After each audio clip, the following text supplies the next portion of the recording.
relógio marcava 5:30 da manhã, quando o galo do vizinho cantou. E o som atravessou as paredes de madeira daquela pequena casa no interior. Maria acordou devagar, com o corpo cansado, mas com o coração tranquilo. O cheiro de café recém-passado já tomava o ar. Era o pouco que ela podia oferecer a si mesma antes de enfrentar mais um dia de trabalho. A mulher vivia sozinha desde que perdera o marido, há quase 8 anos. Tinha 52 anos, mãos calejadas e um sorriso que desmentia o cansaço nos olhos. Trabalhava como diarista em algumas casas da cidade e nos fins de semana ajudava na igreja local limpando bancos, varrendo o pátio e servindo café aos fiéis. Era uma mulher simples, dessas que não reclamam da vida, apenas seguem. Sabia que as dificuldades vinham e iam, como o vento. Naquela manhã, enquanto amarrava o lenço nos cabelos e calçava o par de sandálias gastas, ouviu batidas na porta. Estranhou. Ninguém costumava aparecer tão cedo. Ao abrir, viu o rosto apressado de Dona Helena, a síndica do condomínio onde Maria fazia faxina 2 vezes por semana. "Maria, graças a Deus você está acordada", disse ela, visivelmente aflita. "Preciso muito de você hoje, é urgente." Maria enxugou as mãos no avental e respondeu com serenidade. "Calma, Dona Helena, o que aconteceu?" "É o seu Afonso, o dono daquela mansão no final da rua. O velho está doente, muito doente.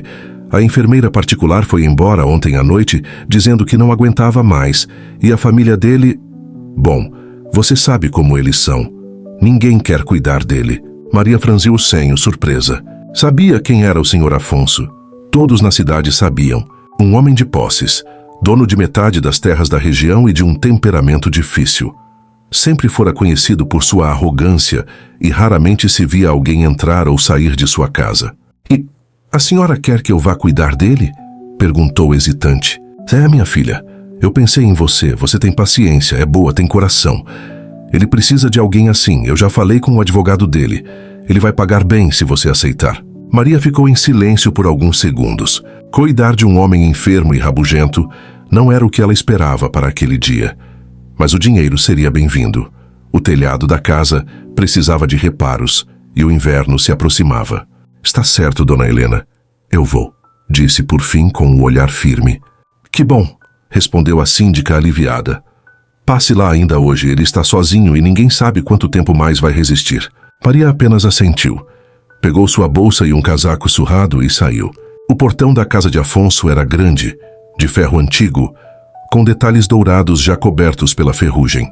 Ela empurrou devagar, e o rangido ecoou pelo jardim vazio. As janelas estavam fechadas, e o silêncio era tão denso que se podia ouvir o farfalhar das folhas no chão. Bateu à porta principal, mas ninguém respondeu. Empurrou com cuidado. Estava destrancada. Ao entrar, o ar era frio e pesado. O relógio de parede marcava 9:15, mas o tempo ali parecia parado. "Senhor Afonso?", chamou com voz suave. "Com licença, é a Maria, eu vim ajudar o senhor." Nada, apenas o eco distante. Ela seguiu pelo corredor até encontrar uma porta entreaberta. Dentro, um homem idoso jazia deitado em uma cama grande, cercada de medicamentos e papéis espalhados. O rosto dele estava pálido, o cabelo branco desgrenhado. Os olhos fundos se abriram lentamente quando ela se aproximou. "Quem é você?" A voz dele era rouca, arranhada. "Sou Maria, senhor. Dona Helena me mandou. Vim cuidar do senhor." "Não preciso de ninguém", respondeu ele virando o rosto. "Vá embora." Maria respirou fundo. "O senhor pode até não precisar, mas eu preciso trabalhar", disse com delicadeza, ajeitando os lençóis. O velho bufou, mas não insistiu. Ela começou a organizar o quarto, recolhendo copos e papéis, abrindo as janelas para o ar entrar. O sol iluminou a poeira suspensa, revelando que o lugar não via limpeza há dias. "Só está me incomodando", murmurou ele, irritado. "Por que está abrindo tudo?" "Porque esse quarto está mais triste que um velório, senhor. A luz faz bem para a alma." Ele a olhou surpreso pela ousadia. Havia tempo que ninguém lhe falava daquele jeito. Sem medo, sem bajulação, sem interesse. Maria seguiu seu trabalho em silêncio. Ao meio-dia, preparou uma sopa simples e levou até o quarto. "Eu não quero", disse ele virando o rosto. "Eu sei, mas o senhor vai tomar mesmo assim." Ele encarou a tigela fumegante irritado. Mas o cheiro lembrava algo distante, a cozinha da infância talvez. Pegou a colher com mãos trêmulas e provou. Está boa, murmurou quase sem querer. Maria sorriu. Eu sei, foi feita com coração. E saiu do quarto deixando-o sozinho. Afonso ficou olhando a porta fechada, confuso. Quem era aquela mulher? Por que sua voz soava tão familiar? Nos dias seguintes, Maria manteve a rotina. Cuidava da casa, das roupas, da comida e passava longas horas ao lado dele, mesmo quando ele não queria conversa. Aos poucos, o velho começou a aceitar sua presença. Um dia, ao vê-la limpando o piano da sala, coberto de pó e esquecimento, perguntou: Você toca? Eu? Ela riu. Eu mal sei bater palma no ritmo certo. Esse piano foi da minha esposa. Ela tocava todas as manhãs. O olhar dele se perdeu no vazio. Maria se aproximou em silêncio e colocou a mão sobre o piano. Deve ter sido uma mulher boa. Ele assentiu devagar. Foi. Boa demais para mim. Houve um silêncio carregado. Depois disso, ele começou a falar mais. Contou fragmentos de sua vida. O império que construiu, os filhos que se afastaram, a solidão que o engolira. Maria ouvia com atenção, sem julgar. E foi assim que, sem perceber, ela começou a curar algo nele que nenhum remédio conseguira. A alma cansada. Certa noite, quando a chuva batia nas janelas, Maria ouviu um chamado fraco vindo do quarto. Correu até lá e o encontrou tentando se levantar da cama. Que é isso, homem? Quer cair? Disse, amparando-o. Tive um sonho, respondeu ele com a voz embargada. Sonhei que estava num campo aberto e uma mulher vinha me buscar. Ela sorria. Parecia minha esposa. Maria apertou a mão dele. Foi só um sonho, senhor Afonso. Ele olhou para ela com olhos marejados. Você acredita em Deus, Maria? Acredito sim. Então peça a ele que me perdoe por tudo que fiz. Ela respirou fundo e disse com ternura: Ele já perdoou, senhor. O que falta é o senhor se perdoar também. Ele chorou. Pela primeira vez em muitos anos, e naquela casa silenciosa, onde antes reinava o orgulho, agora havia algo novo. Um homem aprendendo a ser humano outra vez, e uma mulher simples, sem riqueza alguma, que trazia consigo o maior tesouro que existe: compaixão. As semanas se passaram, e a convivência entre Maria e o senhor Afonso tornou-se parte da rotina dos dois. A casa, antes sombria, começou a ganhar sinais de vida. Cortinas abertas, cheiros de comida fresca, o som do rádio tocando músicas antigas que Maria gostava. Tudo isso dava àquele lar algo que ele não sentia há muito tempo: presença. O velho já não reclamava tanto. Às vezes até arriscava um sorriso, ainda que discreto. Mas o que mais intrigava Maria era a quantidade de retratos cobertos por panos brancos espalhados pela casa. Num domingo, enquanto ele dormia, ela tirou um desses panos por curiosidade. Era o retrato de uma mulher jovem, de olhar bondoso, segurando um menino no colo. Deve ser a esposa dele e o filho, pensou. Mas o olhar daquela mulher no retrato parecia olhar para ela, como se quisesse dizer algo. Maria sentiu um arrepio, cobriu o quadro de novo e saiu da sala. Na manhã seguinte, enquanto preparava o café, ouviu o velho tossir forte. Correu até o quarto e o encontrou pálido, segurando o peito. Senhor Afonso! Ela gritou, pegando o copo d'água. Respire fundo, homem! Depois de alguns minutos, ele se acalmou. Maria ajeitou os travesseiros e ficou ao lado dele, preocupada. Eu já devia ter partido faz tempo, Maria, murmurou ele, cansado. Esse corpo só me prende. Não diga bobagem, respondeu ela, firme. Enquanto o senhor respira, a propósito. Ele riu de leve. Você fala como minha esposa falava, sempre com fé. E ela... O senhor amava muito, não é? O velho olhou para o teto, pensativo. Mais do que fui capaz de mostrar. Eu trabalhava demais. Achava que o amor se provava com dinheiro. Quando ela adoeceu, eu não estava presente. Quando partiu, eu estava numa reunião em outra cidade. Nem pude me despedir. Maria sentiu um nó na garganta. Às vezes, Deus permite que a gente viva o bastante para se reconciliar com o que ficou mal resolvido, Senhor. Ele virou o rosto para ela. E você, Maria, por que vive sozinha? Ela sorriu triste. Perdi meu marido cedo. Era pedreiro, caiu de um andaime, não tivemos filhos. Mas Deus me deixou o dom de cuidar. Acho que é o que me mantém viva. E ninguém cuida de você? Ela balançou a cabeça. Eu tenho fé. E fé cuida da gente quando ninguém mais cuida. O silêncio tomou conta do quarto, e naquele instante, algo mudou entre eles. Não era apenas a relação de cuidadora e paciente. era algo mais profundo. Duas almas cansadas, se reconhecendo na dor do outro. Os dias seguintes foram mais leves. Maria lia passagens da Bíblia para ele todas as tardes, e o velho ouvia em silêncio, com os olhos marejados. Um dia ela leu: "Nem o ouro nem a prata te salvarão no dia da ira do Senhor." Ele suspirou fundo e disse: "Esse versículo é para mim. Vivia achando que o dinheiro era tudo. Agora vejo que não me sobrou nada além da solidão."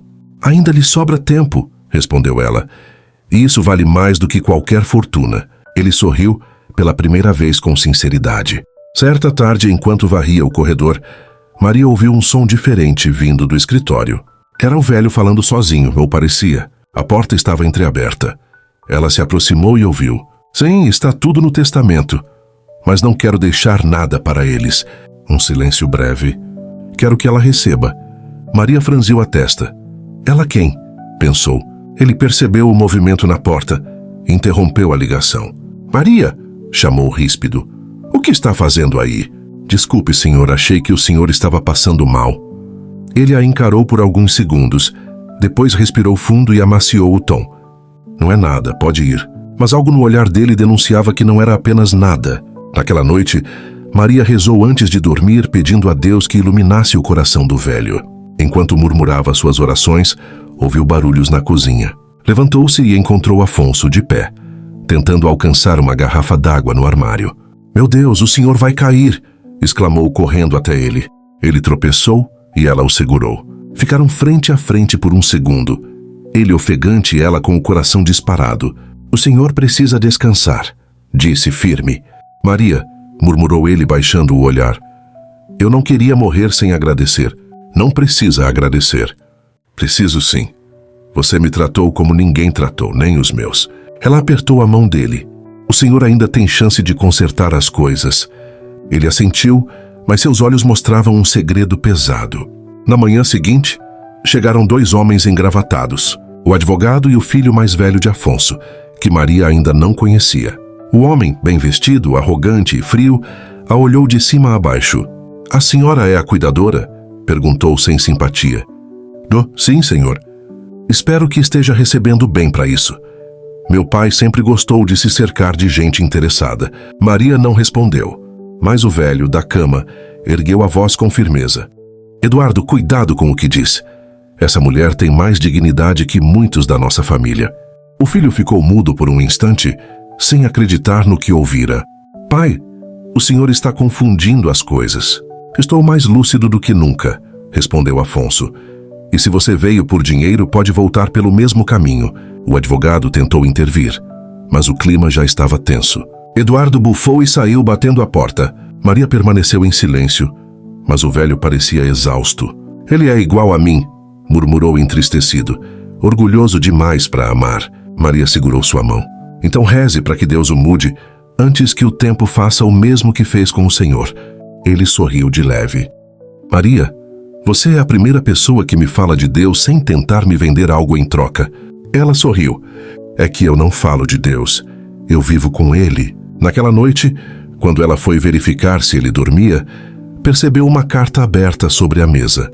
A caligrafia era trêmula, mas legível. "Se eu não acordar amanhã, quero que tudo o que me resta vá para Maria. Ela me devolveu o que o dinheiro nunca pôde comprar: paz." Maria levou as mãos à boca em choque. Não sabia o que pensar. Não queria riqueza. Queria apenas cumprir seu propósito. Guardou a carta chorando em silêncio. Mas o que ela não sabia é que naquela madrugada o velho acordaria de novo, com um último pedido. Chamou seu nome com voz fraca. "Maria?" Ela correu, ajoelhou-se ao lado da cama. "Estou aqui, senhor." Ele a olhou com ternura. "Quero lhe contar algo que nunca contei a ninguém." Ela segurou sua mão. "Diga!" Ele respirou fundo, lutando com as palavras. "A mulher do retrato, a do piano, ela tinha uma irmã. Uma moça simples, boa, de coração puro." Os olhos dele se encheram d'água. "Ela teve uma filha, e eu nunca procurei saber o que foi feito delas." Maria sentiu o corpo estremecer. Como era o nome da moça, senhor?" "Rosa." O silêncio foi cortante. Maria levou as mãos ao rosto. "Rosa era o nome da minha mãe." Ele arregalou os olhos incrédulo. "O quê?" Ela assentiu chorando.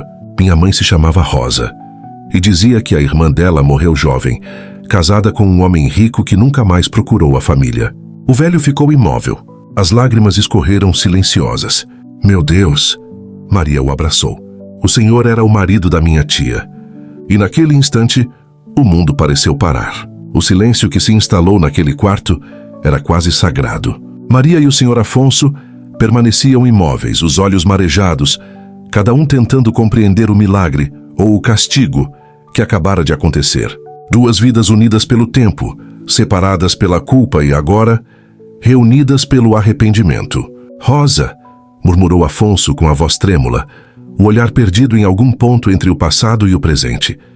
Eu nunca imaginei, nunca soube que ela tinha uma filha. Maria enxugou as lágrimas, tentando encontrar forças para falar. Ela nunca falava do passado, senhor. Só dizia que a irmã dela tinha se casado com um homem de posses e que depois disso nunca mais mandou notícias. Ele fechou os olhos e uma lágrima desceu lenta. Eu fui esse homem, Maria. Fui o covarde que abandonou uma família por orgulho e ambição. A cada palavra, o peso do remorso parecia apertar mais seu peito frágil. Quando minha esposa morreu, jurei a mim mesmo que nunca mais olharia para trás. Fugi de tudo que me lembrava dela, até do sangue que nos unia. Maria se sentou ao lado da cama, com as mãos trêmulas. Então, o senhor é meu tio. Ele assentiu com a cabeça baixa. Que sou, minha filha. E talvez Deus tenha me deixado viver até agora só para que eu pudesse te encontrar e pedir perdão. As lágrimas dela escorriam sem controle. O senhor não precisa... Preciso sim, interrompeu ele, com uma força que surpreendeu até a si mesmo. Eu deixei sua mãe sofrer, Maria, e agora descubro que a única pessoa que cuidou de mim neste fim de vida é a sobrinha da mulher que eu abandonei. Ela o abraçou, e ele chorou como uma criança. Naquele momento, o passado perdeu o poder de separar, e a culpa começou a se transformar em redenção. Nos dias que se seguiram, a casa pareceu respirar um novo ar. Afonso, mesmo debilitado, parecia mais leve. Maria, por sua vez, sentia que seu trabalho ali não era por acaso. Tudo ganhava um novo sentido. Certa manhã, enquanto ela varria o jardim, ouviu o som do piano vindo da sala. Correu e lá estava o velho Afonso sentado, os dedos hesitantes tocando uma melodia suave e triste. Ela parou na porta em silêncio. Era a música favorita da sua mãe, disse ele sem virar o rosto. Eu tocava para ela quando ainda acreditava no amor. Maria se aproximou. E por que parou de acreditar? Ele suspirou. Porque comecei a acreditar demais em mim mesmo. Fez uma pausa. Achei que podia controlar tudo, o tempo, o destino, as pessoas. Mas o orgulho é uma prisão dourada, Maria. A gente acha que é livre, mas está acorrentado ao próprio ego. Ela assentiu emocionada. Ainda há tempo de recomeçar, senhor. Ele sorriu de leve. Para mim, talvez não. Mas para você, sim. Quero que saiba que minha fortuna não é maldição. Se cair nas mãos certas, pode ser instrumento de bem. Maria franziu o senho. O senhor não precisa se preocupar com isso agora. Mas eu me preocupo, disse ele firme, porque vejo em você o que a vida me tirou, pureza. Naquela noite, Afonso pediu que Maria se sentasse ao seu lado e trouxe uma caixa de madeira antiga, coberta de poeira. Aqui estão as cartas que escrevi para sua mãe e nunca enviei. Maria olhou para ele surpresa. O senhor escreveu cartas? Escrevi dezenas, respondeu, mas o orgulho não me deixou mandar. E quando soube que ela tinha partido, guardei todas como castigo. Ele abriu a caixa e o cheiro de papel envelhecido encheu o ar. As letras tremidas, as manchas de lágrimas antigas, tudo ali contava a história de um homem que amou, errou e sofreu em silêncio. Maria pegou uma das cartas e começou a ler em voz alta. Rosa, ainda que o tempo nos afaste, há noites em que ouço o som da tua risada ecoar nos corredores vazios desta casa.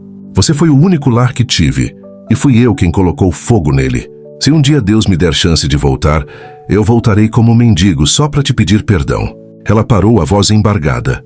Ele te ouviu, senhor, mas te deu a chance de voltar como um homem arrependido e encontrou alguém da família dela para te perdoar. Afonso chorou em silêncio. Deus escreve certo, mesmo que a gente viva riscando o papel. Os dias se transformaram em semanas. O velho piorava aos poucos, mas sua alma parecia cada vez mais leve. Ele pedia para Maria ler trechos da Bíblia todos os dias. Um dos preferidos dele era do Salmo 51. Cria em mim, ó Deus, um coração puro, e renova em mim um espírito inabalável. Maria lia, e ele fechava os olhos como quem sente o perdão entrando pelas frestas da alma. Certa manhã, o advogado voltou à casa, acompanhado de Eduardo. Senhor Afonso, precisamos revisar o testamento, disse o advogado sério. Eduardo olhou para Maria com desprezo. Espero que o senhor não esteja pensando em deixar nada para essa mulher, pai. Afonso respirou fundo e respondeu com calma. Estou, sim. O filho arregalou os olhos. O quê? Tudo. O advogado tentou intervir, mas o velho levantou a mão. Ouça bem, Eduardo. Tudo que conquistei com ambição, perdi com orgulho. Olhou para Maria. E foi ela quem me devolveu a vontade de viver. Se o sangue que corre nas veias dela é o mesmo da família que um dia eu neguei, então não há justiça maior do que isso. Eduardo levantou-se furioso. Isso é um absurdo. Essa mulher te enfeitiçou. Se bondade é feitiço, então estou feliz por estar enfeitiçado, respondeu o velho. O advogado pediu calma. Senhor Afonso, o senhor tem certeza? Mais do que de qualquer negócio que assinei em toda a vida, respondeu ele. Maria, em choque, tentou protestar. Não, senhor, eu não quero isso. Eu só quis cuidar do senhor, nada mais. Ele segurou a mão dela com ternura. E é por isso que você merece. Naquela noite, Maria não conseguiu dormir. O som da chuva caindo no telhado parecia acompanhar o turbilhão em seu peito. Não queria heranças, queria apenas paz. Mas no fundo ela sabia, talvez aquele fosse o último presente que Deus queria dar àquele homem. A chance de fazer o bem antes de partir. Ao amanhecer, Afonso estava fraco demais para levantar. Maria sentou-se ao lado dele e segurou sua mão. Maria, murmurou ele, quando eu me for, quero que continue fazendo o bem, não com o dinheiro, mas com o coração. Ela chorava baixinho. O senhor vai viver. Ele sorriu com doçura. Eu já vivi. Agora quero descansar. Pausou, respirando com dificuldade. Me promete uma coisa? Qualquer coisa. Toque o piano quando eu for. A mesma música que Rosa amava. Ela assentiu soluçando. E então, em meio ao som da chuva, o velho Afonso fechou os olhos pela última vez. A casa parecia respirar luto e gratidão ao mesmo tempo. Maria ficou ali, sozinha, olhando para o corpo inerte, sem conseguir se mover. Mas dentro dela, havia uma paz que nunca sentira. Na manhã seguinte, o advogado voltou para cumprir o desejo do falecido. Maria tentou recusar, mas ele insistiu. Dona Maria, isso é mais do que uma herança, é um legado. Ele quis que a senhora mantivesse esta casa como um abrigo. Abrigo? Perguntou ela. Sim, ele deixou escrito. Que esta casa se torne refúgio para quem perdeu tudo como eu perdi um dia. As lágrimas voltaram. Ela olhou para o retrato de Rosa e sussurrou. Que seja, então, um lar para os esquecidos. Assim nasceu o Lar Rosa da Esperança. Uma casa simples, mas cheia de amor. Maria acolheu viúvas, idosos e até crianças abandonadas. O piano de Afonso ainda tocava, agora pelas mãos dela. E a cada nota, parecia que o velho sorria lá de cima, finalmente em paz. Os dias que se seguiram à partida do senhor Afonso foram de silêncio. Um silêncio diferente. Não aquele que machuca, mas o que amadurece. Maria caminhava pela casa com passos lentos, observando cada canto, como se fosse a primeira vez que o via. Os quadros que antes pareciam cheios de dor, agora traziam lembranças. A cadeira vazia junto ao piano não era mais um lembrete de solidão, mas um testemunho de amor restaurado. Ela sabia. Aquele lugar não podia morrer junto com ele. Naquela manhã, o advogado voltou trazendo uma pasta marrom. Dona Maria, aqui estão todos os documentos. O testamento foi registrado. A casa e parte dos bens agora são oficialmente seus. Ela assentiu emocionada. Ele deixou mesmo escrito que queria que aqui fosse um abrigo? Sim, especificamente um abrigo para os que perderam tudo, mas ainda acreditam em recomeços. As palavras ficaram ecoando em sua mente o dia inteiro. Na noite seguinte, Maria acendeu velas pela casa, sentou-se ao piano e começou a tocar a melodia que Afonso lhe pedira. As notas soaram suaves, quase como um sussurro vindo do outro lado da eternidade. Enquanto tocava, lágrimas escorriam, mas eram lágrimas de paz. De repente, lembrou-se das palavras dele. Continue fazendo o bem não com o dinheiro, mas com o coração. E foi ali, entre uma nota e outra, que a decisão nasceu. No dia seguinte, ela colocou uma placa simples na frente da casa. Lar Rosa da Esperança, um lugar para recomeçar. Não havia luxo nem pompa, apenas fé. A notícia começou a se espalhar pela vizinhança. No início vieram poucos. Uma senhora que havia perdido o marido, um homem abandonado pelos filhos, uma mãe solteira que não tinha onde dormir. Maria acolhia a todos com o mesmo sorriso, o mesmo café quente e a mesma frase: aqui ninguém precisa provar nada, basta querer recomeçar. Ela dormia pouco, mas nunca reclamava.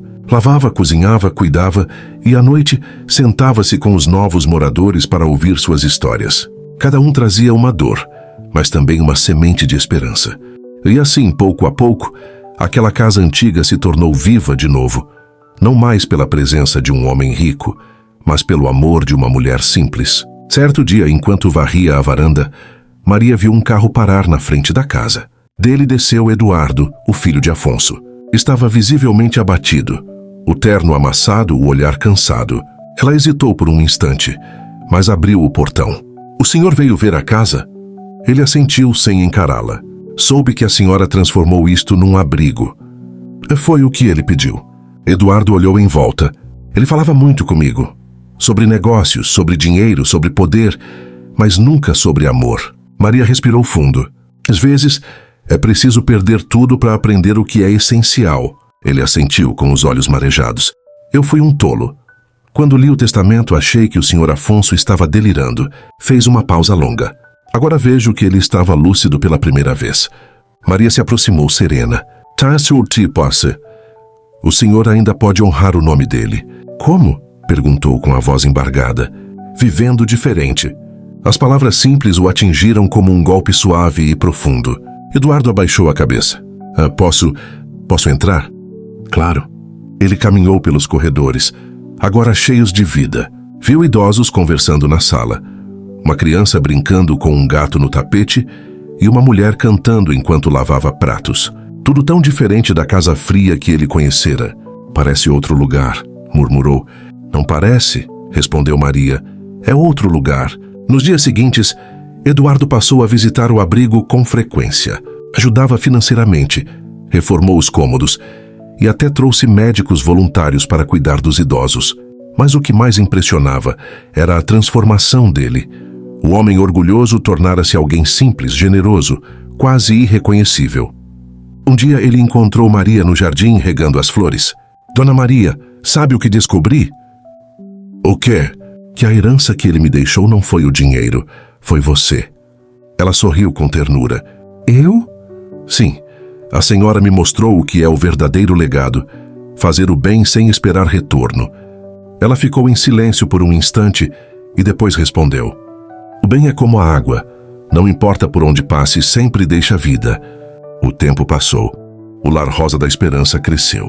Com doações, voluntários e apoio da comunidade, tornou-se um ponto de refúgio para quem precisava de acolhimento. Mas Maria nunca se esquecia de quem havia plantado a primeira semente. Toda noite, antes de dormir, ela ia até o piano e tocava a mesma melodia. As notas ecoavam suaves pelos corredores, embalando sonhos, curando feridas invisíveis. E quem passava pela rua dizia que aquele som trazia paz à alma. Certa tarde, uma repórter foi até o abrigo fazer uma matéria. Dona Maria, o que a senhora acha que faz este lugar ser tão especial? Ela sorriu. Acho que é o amor que cura, o amor que perdoa, o amor que não pergunta quem você foi, mas quem quer ser a partir de agora. E quem foi o senhor Afonso, o fundador do abrigo? Perguntou a jornalista. Maria olhou para o retrato pendurado na parede, o de Afonso ao lado de Rosa. Ele foi um homem que se perdeu no caminho, mas teve a graça de se reencontrar antes do fim. A repórter anotou cada palavra e antes de ir embora perguntou. A senhora acredita que todos merecem uma segunda chance? Maria respondeu sem hesitar. Todos, inclusive aqueles que acham que não merecem mais. Meses depois, o abrigo recebeu uma nova moradora. Uma moça chamada Helena, jovem, magra, assustada, com um bebê no colo. Tinha sido expulsa de casa. Maria a acolheu com o mesmo sorriso de sempre. Aqui você está em casa, minha filha. Nos dias seguintes, Maria percebeu que Helena tinha talento para a costura. Logo começaram a produzir roupas para vender, e parte da renda passou a sustentar o abrigo. Helena se tornara uma das mais dedicadas ajudantes. Certa noite, ao ver Maria tocando o piano, ela perguntou: "Dona Maria, a senhora nunca se cansou de cuidar dos outros?" Ela riu com doçura. "Minha filha, o amor é o único trabalho que não cansa." O tempo foi passando. Maria envelheceu, mas sua luz só aumentava. As rugas no rosto eram como linhas escritas pela vida, e cada uma contava uma história de fé e compaixão. Em uma tarde de outono, sentada no jardim, ela olhou para o céu e murmurou: "Senhor Afonso, o senhor conseguiu. Sua casa se tornou o que devia ser, um lar." Um vento suave soprou, e as folhas caíram devagar, como se o próprio tempo estivesse prestando homenagem. Naquela noite, ela tocou o piano pela última vez. As notas soavam leves, quase angelicais. As pessoas do abrigo se reuniram ao redor, sem entender muito bem o que estava acontecendo, mas sentindo que algo especial pairava no ar.